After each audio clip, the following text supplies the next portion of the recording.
British প্রধানমন্ত্রীর সঙ্গে দেখা না হওয়ার কারণ বললেন ডক্টর ইউনূস।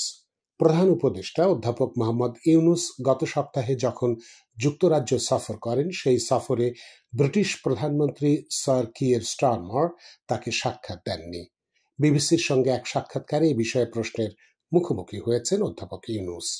ব্রিটিশ এমপি টিলুপ সিদ্দিকের বিরুদ্ধে বাংলাদেশের দুর্নীতি কমিশন দুদকের অভিযোগ নিয়েও প্রশ্ন এসেছে বিবিসির সঙ্গে প্রধান উপদেষ্টার সাক্ষাৎকারে।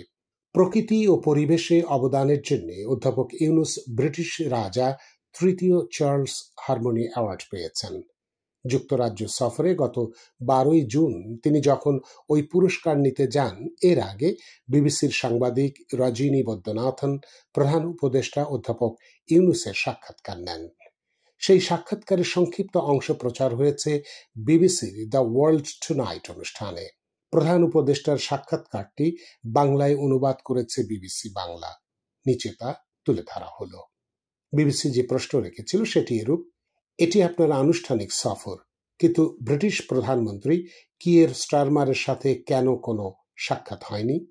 অধ্যাপক মোহাম্মদ ইউনূস জবাব দিয়েছিলেন এভাবে: তার সাথে বৈঠক হলে আমরা খুব খুশি হতাম। সম্ভবত তিনি ব্যস্ত আছেন বা অন্য কিছু হতে পারে, কিন্তু এটি আমার জন্যও একটি দারুণ সুযোগ এনে দিয়েছে। এখন তিনি ব্যস্ত, আমি তাকে বাংলাদেশে আসার জন্য আমন্ত্রণ জানাই। তখন আমাদের হাতে সময় থাকবে এবং আমরা এখানে কি ঘটেছিল, আমরা কি করতে চাইছি তা দেখাতে পারবো এবং তিনি পরিস্থিতি বুঝতে পারবেন, এবং আমরা একটি ঐতিহাসিক মুহূর্তের মধ্য দিয়ে যাচ্ছি। এটি একটি অনন্য জিনিস, যেখানে আপনি অতীতকে বাদ দিয়ে একটি নতুন ভবিষ্যতের দিকে এগিয়ে যাচ্ছেন। বিবিসি প্রশ্ন করেছিল আবার, আমি এটা জিজ্ঞেস করতে চাই যে আপনি বলছেন ব্রিটিশ প্রধানমন্ত্রী ব্যস্ত, অথচ আপনি প্রধান উপদেষ্টা। রাজনৈতিকভাবে আপনারা দুজনেই সমান পদমর্যাদার। যুক্তরাজ্যে প্রায় 10 লক্ষ বাংলাদেশি আছে। বাংলাদেশি সংস্কৃতি ব্রিটিশ জীবনের এক অবিচ্ছেদ্য অংশ। তাহলে আপনি কতটা হতাশ যে আপনি কয়েকদিন ধরে যুক্তরাজ্যে আছেন, অথচ এই কয়েকদিনের মধ্যেও তিনি আপনার জন্য সময় বের করতে পারলেন না? এর উত্তরে অধ্যাপক ইউনূস বলেন, আমি জানি না আমার হতাশ হওয়া উচিত নাকি তার হতাশ হওয়া উচিত। সুযোগটা কোন কারণে হাতছাড়া হয়ে গেছে আমি জানি না। সেজন্যই আমি বলছি, বাংলাদেশে তার আসাটা একটা দারুণ সুযোগ হতে পারে ধীরে সুস্থে বাংলাদেশকে দেখার, অনুভব করার এবং তা উপলব্ধি করার জন্য। ভালো সুযোগ তৈরি হতে পারে যে বাংলাদেশ কিসের মধ্য দিয়ে যাচ্ছে।